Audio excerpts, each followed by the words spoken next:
ನಮಸ್ತೆ ಸ್ನೇಹಿತರೆ, ಇವತ್ತು ನಾವು ಪ್ರಥಮ BA ರಾಜ್ಯಶಾಸ್ತ್ರದಲ್ಲಿ ಯಾವ ಪ್ರಶ್ನೆಗಳನ್ನೆಲ್ಲ ಓದ್ಕೊಳ್ಬೇಕು, ಯಾವುದು ಮುಖ್ಯವಾದ ಪ್ರಶ್ನೆಗಳು ಅಂತ ನೋಡ್ತಾ ಹೋಗುವ. ಇದರಲ್ಲಿ ಹಳೆಯ ಪ್ರಶ್ನೆ ಪತ್ರಿಕೆಗಳನ್ನು ನೋಡಿಕೊಂಡು ನಾನು ಗುರುತು ಹಾಕ್ಕೊಂಡಿರುವಂಥದ್ದು, ಪದೇ ಪದೇ ರಿಪೀಟ್ ಆಗಿರುವಂಥ ಪ್ರಶ್ನೆಗಳನ್ನಷ್ಟೇ ನಾನಿಲ್ಲಿ ಗುರುತನ್ನು ಹಾಕ್ಕೊಂಡಿರುವಂಥದ್ದು. ಇವುಗಳನ್ನಿಷ್ಟು ನೀವು ಓದ್ಕೊಂಡ್ರೆ ಒಳ್ಳೆಯ ಅಂಕಗಳ ಜೊತೆಗೆ ನೀವು ಪಾಸ್ ಆಗ್ತೀರಾ. ರಾಜ್ಯಶಾಸ್ತ್ರದಲ್ಲಿ ಮೊದಲು ಬ್ಲಾಕ್ 1ರಲ್ಲಿ ನೀವು ಓದಬೇಕಾಗಿರುವಂತಹ ಪ್ರಶ್ನೆಗಳು ರಾಜ್ಯಶಾಸ್ತ್ರದ ಅರ್ಥ, ಸ್ವರೂಪ, ವ್ಯಾಪ್ತಿ, ಮಹತ್ವ. ಇದೆಲ್ಲ ಕೂಡ ಈ ಒಂದು ಘಟಕದಲ್ಲಿ ಎಲ್ಲ ಕೂಡ ತುಂಬಾ ಮುಖ್ಯವಾಗಿರುವಂತಹ ಪ್ರಶ್ನೆ. 5 ಅಂಕಕ್ಕೂ ಕೂಡ ಪ್ರಶ್ನೆ ಬಂದಿದೆ, 15 ಅಂಕಕ್ಕೂ ಕೂಡ ಇದರಿಂದ ಪ್ರಶ್ನೆಗಳು ಬಂದಿದೆ. ಇನ್ನು ಘಟಕ 2 ರಾಜ್ಯಶಾಸ್ತ್ರದ ಅಧ್ಯಯನದ ವಿಧಾನಗಳನ್ನು ಕೇಳಿದ್ದಾರೆ. ಇದು 10 ಅಂಕಕ್ಕೆ ಕೇಳಿರುವಂತಹ ಪ್ರಶ್ನೆ. ಅಷ್ಟೇ ಅಲ್ಲದೆ ಅದರಲ್ಲಿ ಹೋಲಿಕಾ ವಿಧಾನ ಪ್ರತ್ಯೇಕವಾಗಿ ಕೇಳಿರುವಂತಹ ಪ್ರಶ್ನೆ. ಹೋಲಿಕಾ ವಿಧಾನ ಇರ್ಬೋದು ಅಥವಾ ಒಂದು ವರ್ತನಾ ವಿಧಾನ, ಇದನ್ನು ಅವರು ಕೂಡ ಪ್ರತ್ಯೇಕವಾಗಿ ರಾಜ್ಯಶಾಸ್ತ್ರದ ಅಧ್ಯಯನದ ವಿಧಾನಗಳಲ್ಲಿ ಹೋಲಿಕಾ ವಿಧಾನವನ್ನು ತಿಳಿಸಿ ಅಥವಾ ತೌಲನಿಕೆ ವಿಧಾನ ಅಂತ ಕರೀತಾರೆ. ಅದಕ್ಕೆ ಅಂದರೆ ಏನು ಅಂತ ಅದನ್ನು ಓದ್ಕೊಳ್ಬೇಕು. ಅದಾದ ನಂತರ ಘಟಕ 3ರಲ್ಲಿ ಮೂಲಾಂಶಗಳು, ರಾಜ್ಯದ ಮೂಲಾಂಶಗಳನ್ನು ಓದ್ಕೊಳ್ಳಿ, 10 ಅಂಕಕ್ಕೆ ಕೇಳಿದ್ದಾರೆ.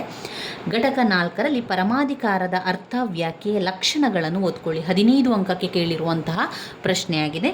ಇನ್ನು ಪರಮಾಧಿಕಾರದ ಸಿದ್ಧಾಂತಗಳಲ್ಲಿ ಆಸ್ಟನ್ ಪರಮಾಧಿಕಾರದ ಸಿದ್ಧಾಂತಗಳನ್ನು ಓದ್ಕೊಳ್ಬೇಕು, ತುಂಬಾ ಮುಖ್ಯವಾಗಿರುವಂಥ ಪ್ರಶ್ನೆ. ಇದಾದ ನಂತರ ಘಟಕ 6 ಜೈವಿಕ ಸಿದ್ಧಾಂತದ ಬಗ್ಗೆ ಓದ್ಕೊಳ್ಳಿ, ತುಂಬಾ ಮುಖ್ಯವಾಗಿರುವಂಥ ಪ್ರಶ್ನೆ. ಇವಿಷ್ಟು ಬ್ಲಾಕ್ 1ರಲ್ಲಿ ನೀವು ಓದಬೇಕಾಗಿರುವಂಥ ವಿಚಾರಗಳು. ಇನ್ನು ನಾವು ನೋಡಿದರೆ ಬ್ಲಾಕ್ 2ರಲ್ಲಿ ಯಾವ ಪ್ರಶ್ನೆಗಳೆಲ್ಲ ಬಂದಿದೆ ಅಂತ ನೋಡ್ತಾ ಹೋಗುವ. ಪುಟ ಸಂಖ್ಯೆ 64ರ ತನಕ ಬ್ಲಾಕ್ 1 ಇದೆ. 65ರಿಂದ ಬ್ಲಾಕ್ 2 ಬರುವಂಥದ್ದು ನೋಡಿ. ಬ್ಲಾಕ್ 2ರಲ್ಲಿ ಓದಲೇಬೇಕಾಗಿರುವಂಥ ಪ್ರಶ್ನೆಗಳು ರಾಜ್ಯ ಉಗಮ, ದೈವಿಕ ಸಿದ್ಧಾಂತದ ಬಗ್ಗೆ, ಸಿದ್ಧಾಂತಗಳ ಬಗ್ಗೆ ಓದ್ಕೊಳ್ಬೇಕು. ಅದರಲ್ಲಿ ದೈವಿಕ ಸಿದ್ಧಾಂತ, ಶಕ್ತಿ ಸಿದ್ಧಾಂತ, ಪಿತೃಪ್ರಧಾನ ಸಿದ್ಧಾಂತ, ಮಾತೃಪ್ರಧಾನ ಸಿದ್ಧಾಂತ 10 ಅಂಕಕ್ಕೆ. ಆಮೇಲೆ ಜಾನ್ ಲಾಕ್ ಅವರ ಬಗ್ಗೆ ಓದ್ಕೊಳ್ಬೇಕು. ನಂತರ ಹಕ್ಕುಗಳ ಪ್ರಾಮುಖ್ಯತೆ, ಕರ್ತವ್ಯಗಳನ್ನು ಓದ್ಕೊಳ್ಳಿ, ಹಕ್ಕುಗಳ ಪ್ರಾಮುಖ್ಯತೆ, ಕರ್ತವ್ಯ ಹಾಗೆ ಮಹತ್ವಗಳು, ಹಕ್ಕುಗಳ ವರ್ಗೀಕರಣವನ್ನು ಓದ್ಕೊಳ್ಳಿ, ಹಕ್ಕುಗಳ ಸಿದ್ಧಾಂತಗಳ ಬಗ್ಗೆ ಓದ್ಕೊಳ್ಳಿ. ಇನ್ನು ಬ್ಲಾಕ್ 3 126ರಲ್ಲಿ ಬಂದಿದೆ ನೋಡಿ.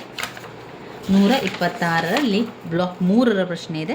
ಇದರಲ್ಲಿ ನೀವು ಓದ್ಕೊಳ್ಬೇಕಾಗಿರುವಂಥದ್ದು ಕಾನೂನು ಮತ್ತು ಸ್ವಾತಂತ್ರ್ಯದ ಬಗೆಗಳು, ಕಾನೂನು ಮತ್ತು ಸ್ವಾತಂತ್ರ್ಯದ ಬಗೆಗಳು ಓದ್ಕೊಳ್ಬೇಕು. ಇನ್ನು ಅಂತಾರಾಷ್ಟ್ರೀಯ ಕಾನೂನು ಕೂಡ ಓದ್ಕೊಳ್ಳಿಕ್ಕಿದೆ. ಅದರಲ್ಲಿ ನಾನು ಮುಂದಿನ ವಿಡಿಯೋದಲ್ಲಿ ಅದರ ಬಗ್ಗೆ ವಿವರಿಸುವಾಗ ಅದನ್ನು ನಿಮಗೆ ತಿಳಿಸ್ಕೊಡ್ತೇನೆ. ಇನ್ನು ಬರುವಂಥದ್ದು ಬ್ಲಾಕ್ 4. ಬ್ಲಾಕ್ 4ರಲ್ಲಿ ಯಾವ ಪ್ರಶ್ನೆಗಳೆಲ್ಲ ಇದೆ?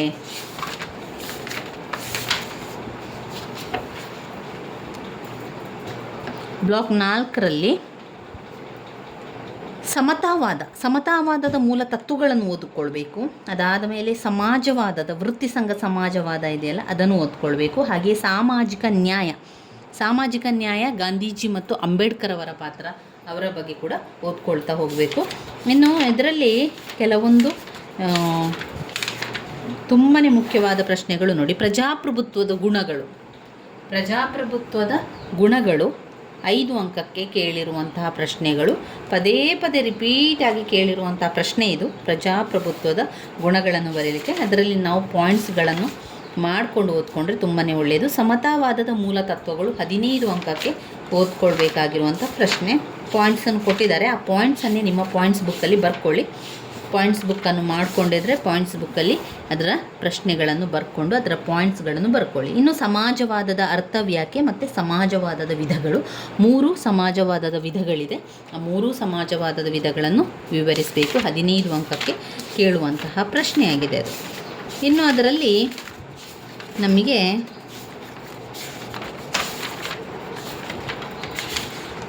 ಕಲ್ಯಾಣ ರಾಜ್ಯ, ಇದೊಂದು ಪ್ರಶ್ನೆ ತುಂಬಾ ಇಂಪಾರ್ಟೆಂಟ್ ಆಗಿದೆ ನೋಡಿ. ಕಲ್ಯಾಣ ರಾಜ್ಯದ ಬಗ್ಗೆ ಓದ್ಕೊಳ್ಬೇಕು. ಕಲ್ಯಾಣ ರಾಜ್ಯದಲ್ಲಿ ಕಲ್ಯಾಣ ರಾಜ್ಯದ ಲಕ್ಷಣಗಳು ಮತ್ತು ಕಲ್ಯಾಣ ರಾಜ್ಯದ ಕಾರ್ಯಗಳಿದೆ, 2 ಕೂಡ ಓದ್ಕೊಳ್ಳಿ. ಹಳೆಯ ಪ್ರಶ್ನೆ ಪತ್ರಿಕೆ ನೀವು ನೋಡಿದರೆ ಕಲ್ಯಾಣ ರಾಜ್ಯದ ಬಗ್ಗೆ ಪ್ರಶ್ನೆಗಳು ಬರ್ತದೆ. ಕಲ್ಯಾಣ ರಾಜ್ಯದ ಲಕ್ಷಣಗಳು ಮತ್ತು ಕಲ್ಯಾಣ ರಾಜ್ಯದ ಕಾರ್ಯಗಳು.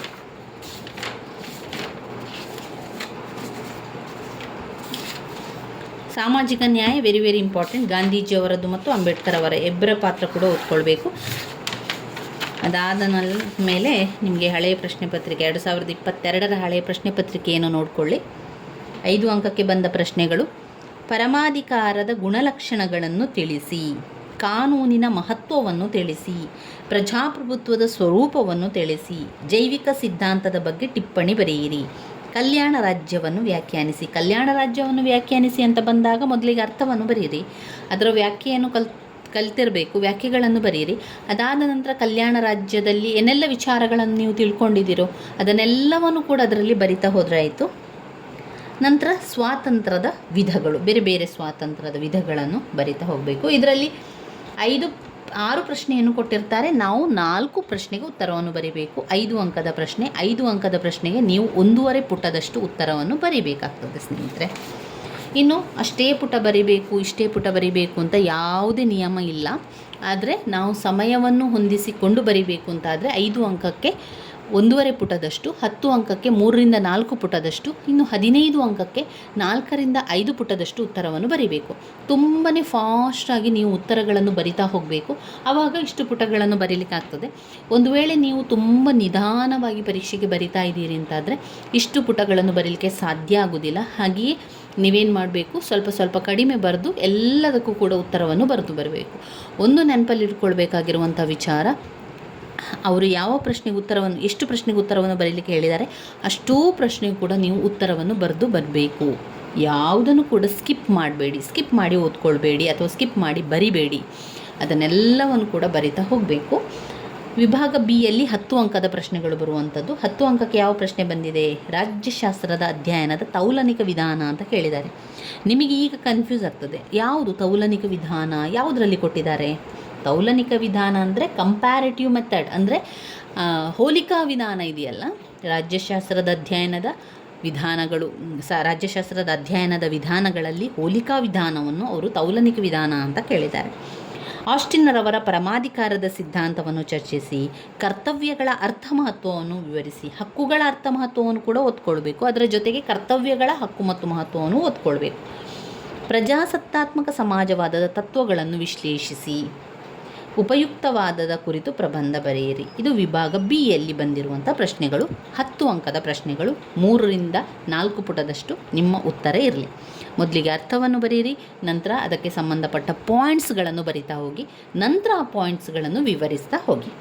ವಿಭಾಗ ಸಿ ಯಲ್ಲಿ 15 ಅಂಕದ ಪ್ರಶ್ನೆಗಳು, ಒಟ್ಟು 4 ಪ್ರಶ್ನೆಗಳನ್ನು ಕೊಟ್ಟಿರ್ತಾರೆ. ನಾವು 2 ಪ್ರಶ್ನೆಗೆ ಉತ್ತರವನ್ನು ಬರೀಬೇಕಾಗ್ತದೆ.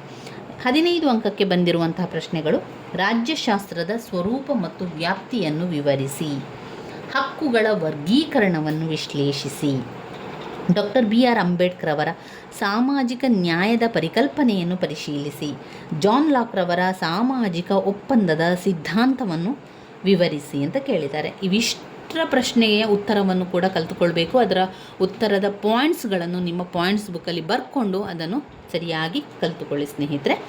ತುಂಬಾ ಮುಖ್ಯವಾಗಿರುವಂಥ ಪ್ರಶ್ನೆಗಳು, ರಿಪೀಟಾಗಿ ಬಂದಿರುವಂಥ ಪ್ರಶ್ನೆಗಳು. ಅಂಬೇಡ್ಕರ್ ಅವರದ್ದು ಮತ್ತು ಗಾಂಧೀಜಿಯವರ ವಿಚಾರಗಳೆಲ್ಲ ವೆರಿ ವೆರಿ ಇಂಪಾರ್ಟೆಂಟ್ ಆಗಿರುವಂಥ ಪ್ರಶ್ನೆ. ಹಲವು ಸಲ ಕೇಳಿರುವಂಥ ಪ್ರಶ್ನೆ ಆಗಿದೆ. ಅದರಿಂದ ಅದನ್ನೆಲ್ಲ ಓದ್ಕೊಳ್ಬೇಕು, ಸ್ಕಿಪ್ ಮಾಡಬೇಡಿ. ಒಮ್ಮೆ 1-2 ಬಾರಿ ಓದ್ಕೊಳ್ಳಿ, ಆವಾಗ ನಿಮಗೆ ಅದು ಏನು ಕಷ್ಟ ಆಗೋದಿಲ್ಲ. ಕೆಲವೊಂದು ಮುಖ್ಯವಾದಂಥ ವಿಚಾರಗಳನ್ನು ಗುರುತನ್ನು ಹಾಕ್ಕೊಂಡು ಓದ್ಕೊಳ್ಳಿ.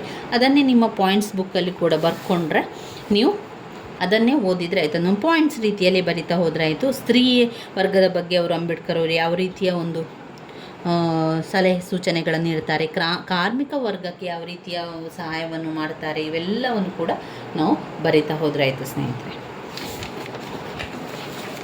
ಇವಿಷ್ಟು ಪ್ರಥಮ BA ರಾಜ್ಯಶಾಸ್ತ್ರದಲ್ಲಿ ನೀವು ಓದಲೇಬೇಕಾಗಿರುವಂತಹ ಮುಖ್ಯವಾದಂತಹ ಪದೇ ಪದೇ ಬಂದಿರುವಂಥ ಪ್ರಶ್ನೆಗಳಾಗಿದೆ ಸ್ನೇಹಿತರೆ. ನನ್ನ ವೀಡಿಯೋಸ್ ಎಲ್ಲ ನಿಮಗೆ ಇಷ್ಟ ಆಗ್ತಾ ಇದ್ದರೆ ಲೈಕ್ ಕೊಡಿ, ಶೇರ್ ಮಾಡಿ, ಸಬ್ಸ್ಕ್ರೈಬ್ ಮಾಡಲಿಕ್ಕೆ ಮರಿಬೇಡಿ. ಧನ್ಯವಾದಗಳು.